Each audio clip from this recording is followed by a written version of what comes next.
Dear student, आज light से संबंधित बहुत ही महत्वपूर्ण टॉपिक मैं आपको बता रहा हूँ।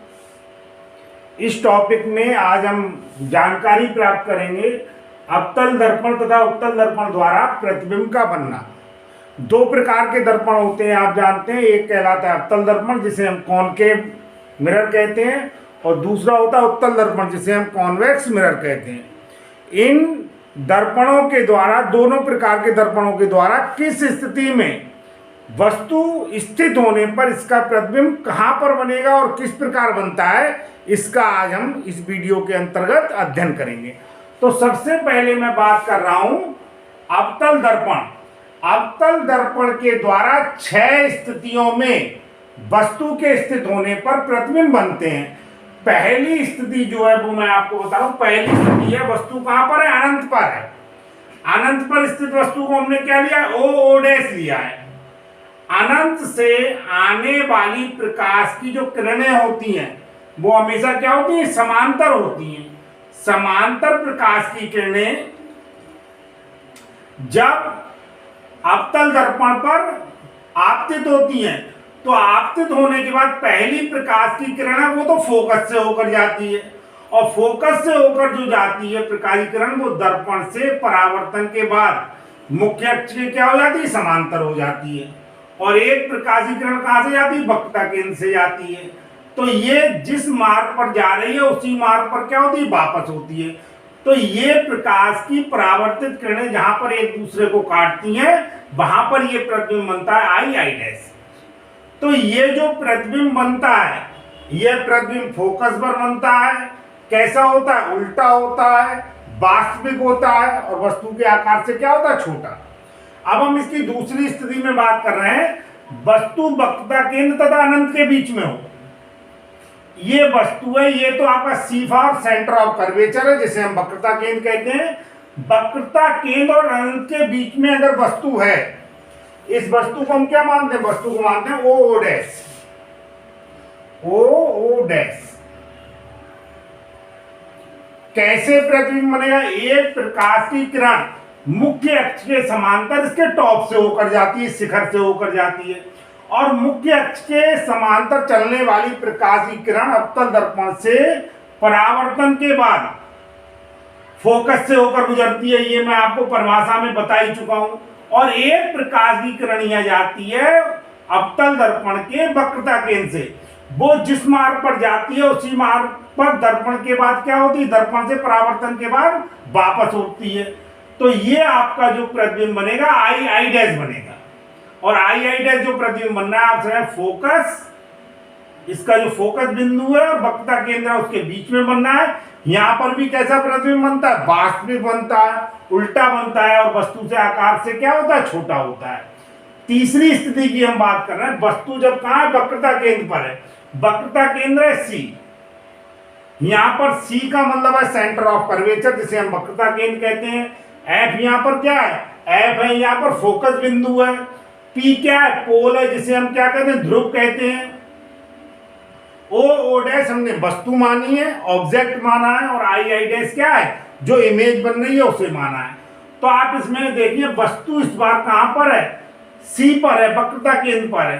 तो आप देखिए एक प्रकाश की जो किरण है वो तो टॉप से जाएगी सीधी मुख्य अक्ष के समांतर, और मुख्य अक्ष के समांतर चलने वाली प्रकाश की किरण आप जानते हैं कहां से? दर्पण से परावर्तन के बाद फोकस से होकर जाती है। इस स्थिति में आ गई।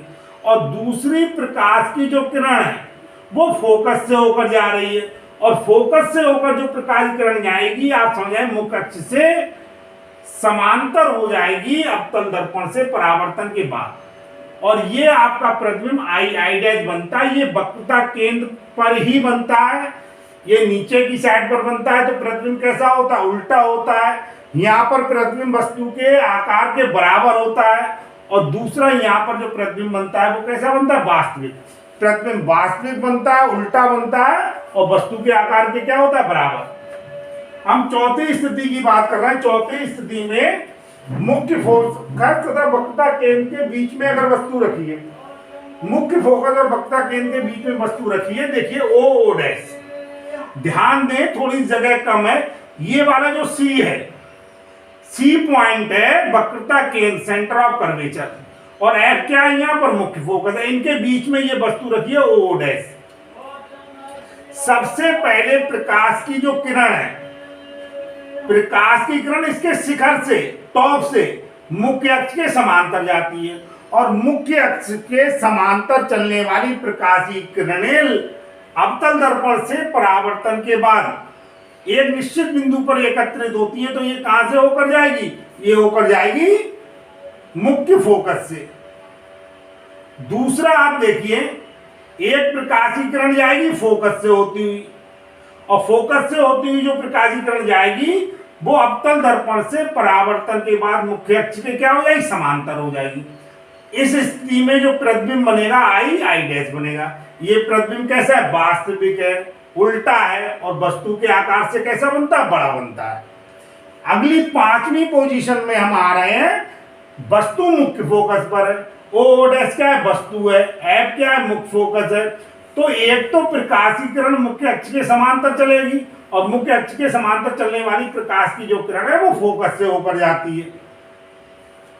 और दूसरी प्रकाश की किरण दर्पण से परावर्तित होकर अगर हम पीछे बढ़ाएं तो ये कहां से होकर जाती है? सेंटर ऑफ कर्वेचर से होकर जाती है, वक्रता केंद्र से होकर जाती है। तो मुख्य फोकस पर रखी हुई जो वस्तु है उसका प्रतिबिंब कहां पर बनता है? अनंत पर बनता है। प्रतिबिंब कैसा होगा? वास्तविक होगा, उल्टा होगा, और वस्तु के आकार से क्या होगा? बड़ा। केवल अवतल दर्पण के लिए एक स्थिति नंबर 6 इस प्रकार की होती है, जिसमें हम देख सकते हैं कि प्रतिबिंब कैसा बनता है? आभासी बनता है। इसमें अवतल दर्पण के पीछे प्रतिबिंब बनता है। किस प्रकार से बनेगा मैं आपको बता रहा हूं। इस बार जो वस्तु है पोल माने ध्रुव P, और मुख्य फोकस के बीच में है, ये है ओ डैश, ये इसका मुख्य फोकस है, और ये क्या है? पोल है। सबसे पहले प्रकाश की एक किरण क्या जाएगी? मुख्य अक्ष के समांतर जा रही है, ये वाली प्रकाश की किरण।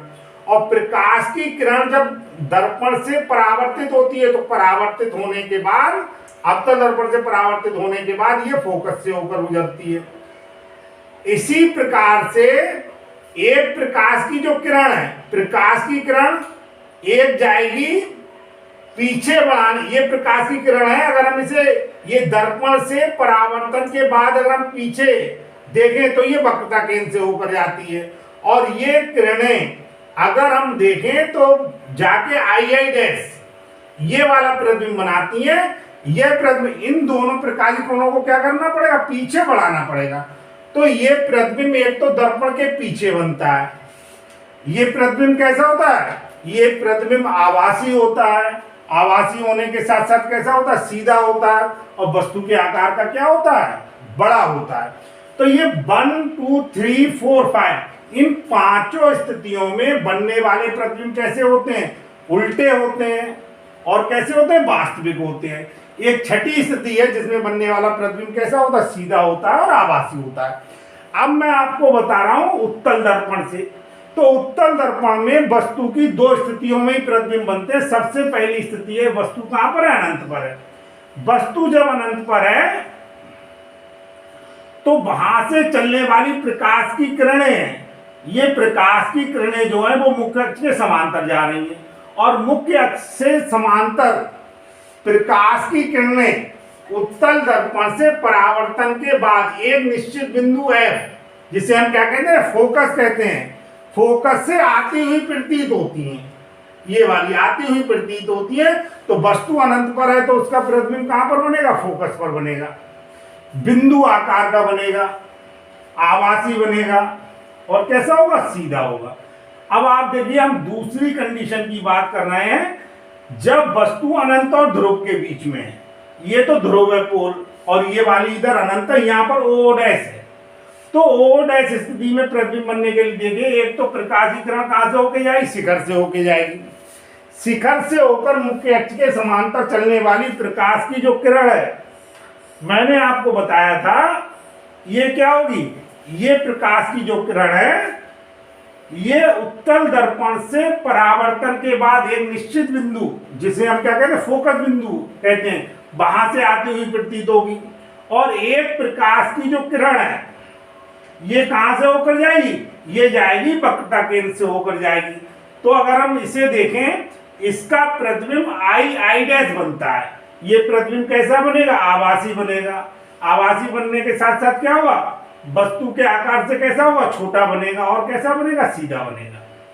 तो आप समझ सकते हैं उत्तल दर्पण में केवल दो स्थितियां होती हैं और दोनों स्थितियों में जो प्रतिबिंब है वो कैसा बनता है, सीधा बनता है, आभासी बनता है। और वस्तु के आकार से क्या बनता है, छोटा बनता है।